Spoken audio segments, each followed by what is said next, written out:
नमस्कार, मैं Anshu Kumar prime live में आपका स्वागत करता हूं। सेंट्रल विस्टा प्रोजेक्ट के तहत बनाया गया नए संसद भवन में संसद का काम चालू हो गया है, लेकिन पहले ही दिन काफी हंगामा देखने को मिला और ये हंगामा महिलाओं को लोकसभा, राज्यसभा और राज्य के विधान मंडलों में महिला आरक्षण को लेकर हुआ। नए संसद की लोकसभा में महिला आरक्षण बिल पास हो गया है।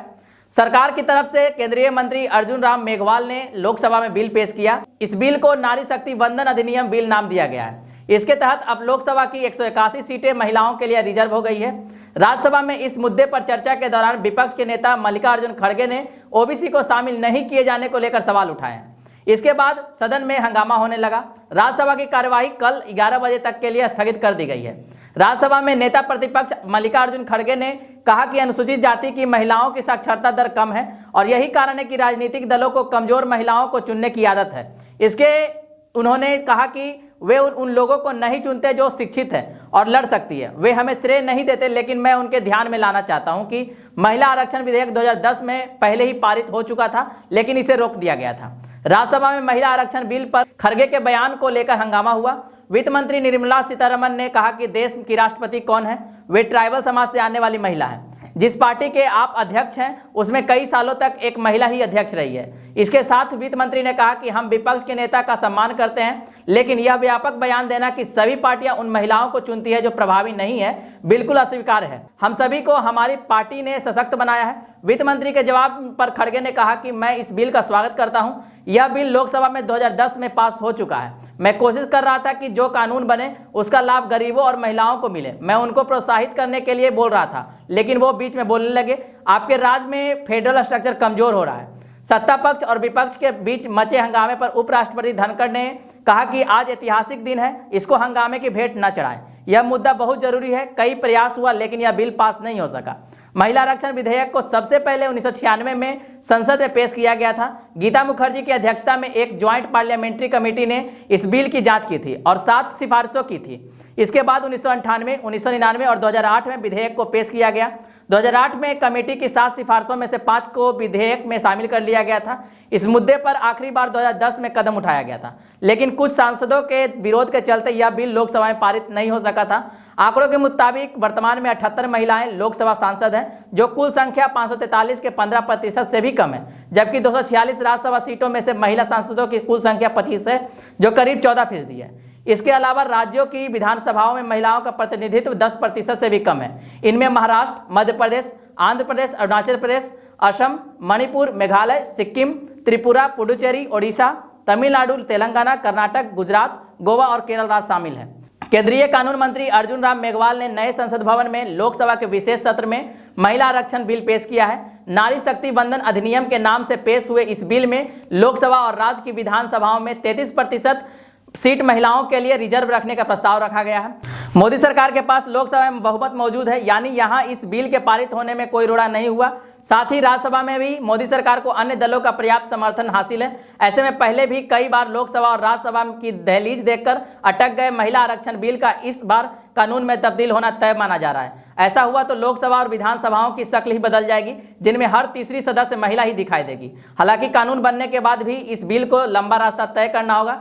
ऐसे में यह बिल कब से लागू होगा, कैसे महिलाओं को कोटा मिलेगा, महिला कोटा के अंदर जातिगत आरक्षण का क्या प्रावधान होगा, ऐसे ही बहुत सारे सवाल उठ रहे हैं, जिनके जवाब हम 5 पॉइंट्स में आपको दे रहे हैं। पहले जान लीजिए कि ये कब से लागू हो पाएगा।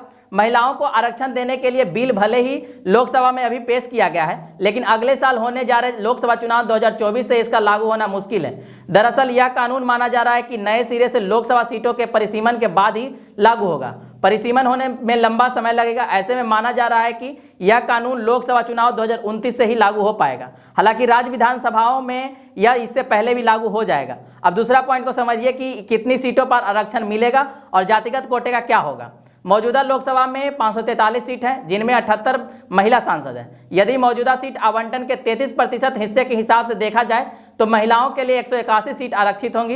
इन्हीं 181 सीट में से जातिगत आरक्षण के कोटे के तहत भी महिलाओं की हिस्सेदारी तय होगी। अभी संसद में पिछड़ा वर्ग यानी ओबीसी को आरक्षण नहीं मिलता है, केवल अनुसूचित जाति जनजाति यानी SC ST के लिए कोटा की व्यवस्था लागू है। फिलहाल 543 सीट पर 131 सांसद SC ST कैटेगरी के चुने जाते हैं। महिलाओं को इस कोटे का 33% हिस्सा मिलेगा, यानी SC की 28 सीट और ST की 16 सीट महिलाओं को मिलेगी।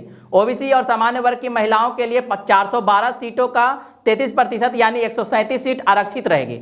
यदि परिसीमन के बाद लोकसभा में सीटों की संख्या बढ़ती है तो महिला आरक्षण कोटे की सीट भी उसी अनुपात में बढ़ी जाएगी।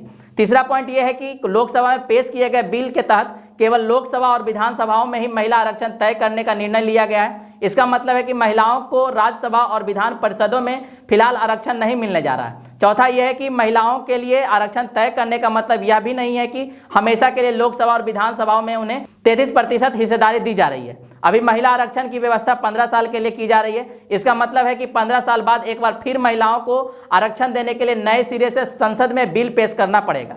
और पांचवा पॉइंट यह है कि अभी 19 राज्य विधानसभाओं में महिला भागीदारी 10% से भी कम है। लोकसभा में भी 543 सीट के सापेक्ष महज 78 महिला सांसद है। राज्यसभा में भी महिलाओं की भागीदारी 14% है। उत्तर प्रदेश में 11.66%, हरियाणा में 10%, पंजाब में 11.11%, राजस्थान में 12%, उत्तराखंड में 11.43%, झारखंड में 12.35%, बिहार में 10.70%, पश्चिम बंगाल में 13.70%, दिल्ली में 11.43% और छत्तीसगढ़ में 14.44% महिला विधायक हैं। कई राज्यों में यह आंकड़ा 10% से भी कम है, जिनमें गुजरात में 8.2% और हिमाचल प्रदेश में महज 1 महिला विधायक है। आरक्षण कानून पारित होने के बाद हर विधानसभा में महिलाओं की संख्या 33% हो जाएगी, यानी महिला विधायकों की संख्या बढ़ने जा रही है। दिल्ली का ही उदाहरण ले ले तो संविधान के अनुच्छेद 239 AA के तहत दिल्ली विधानसभा में भी महिलाओं को आरक्षण का लाभ मिलेगा, जिससे दिल्ली में 70 में से 23 विधायक महिलाएं चुनी जाएंगी। इसको लेकर PM नरेंद्र मोदी ने कहा कि आज इस ऐतिहासिक मौके पर नए संसद भवन में सदन की पहली कार्यवाही के रूप में देश में नए बदलाव का आह्वान किया जा रहा है। देश की नारी शक्ति के लिए सभी सांसद मिलकर नए प्रवेश द्वार खोल दें। इसका आरंभ हम इस महत्वपूर्ण निर्णय से करने जा रहे हैं। प्रधानमंत्री ने कहा कि नए सदन के प्रथम सत्र के प्रथम भाषण में मैं बड़े विश्वास और गर्व से कह रहा हूं कि आज का यह दिवस आशीर्वाद प्राप्त करते हुए इतिहास में नाम दर्ज करने वाला समय है। यह हम सबके लिए गर्व करने वाला पल है। उन्होंने कहा कि महिला नीति विकास के अपने संकल्प को आगे बढ़ाते हुए सरकार आज प्रमुख संविधान संशोधन विधेयक पेश करने जा रही है, जिसका लक्ष्य लोकसभा और विधानसभाओं में महिलाओं की भागीदारी का विस्तार करने का है। नरेंद्र मोदी ने आगे कहा कि नारी शक्ति वंदन अधिनियम के माध्यम से हमारा लोकतंत्र और मजबूत होगा। मैं देश की माताओं, बहनों और बेटियों को नारी शक्ति वंदन अधिनियम के लिए बहुत बहुत बधाई देता हूं। इसके बाद कांग्रेस नेता राहुल गांधी ने एक्स पर एक ट्वीट साझा किया और लिखा कि महिला आरक्षण बिल की क्रोनोलॉजी समझिए। यह बिल आज पेश जरूर हुआ, लेकिन हमारे देश की महिलाओं को इसका फायदा जल्द मिलते नहीं दिखता। ऐसा क्यों? क्योंकि यह बिल जनगणना के बाद ही लागू होगा। आपको बता दें कि 2021 में ही जनगणना होनी थी, जो कि आज तक नहीं हो पाई। आगे यह जनगणना कब होगी इसकी भी कोई जानकारी नहीं है। खबरों में कहीं 2027 तो 2028 की बात कही गई है। इस जनगणना के बाद ही परिसीमन या निर्वाचन क्षेत्रों का पुनर्निर्धारण होगा, तब जाकर महिला आरक्षण बिल लागू होगा। मतलब PM नरेंद्र मोदी ने चुनाव से पहले एक और जुमला फेंका है और यह जुमला अब तक का सबसे बड़ा जुमला है। मोदी सरकार ने हमारे देश की महिलाओं के साथ विश्वासघात किया है, उनकी उम्मीदों को तोड़ा है। आज की वीडियो को यहीं पर समाप्त करते हैं। वीडियो पसंद आई हो तो वीडियो को लाइक करें और ऐसी ही खबरों के लिए हमारे चैनल प्राइम लाइव को सब्सक्राइब कीजिए। वीडियो को शेयर भी करें और वीडियो देखने के लिए बहुत बहुत धन्यवाद।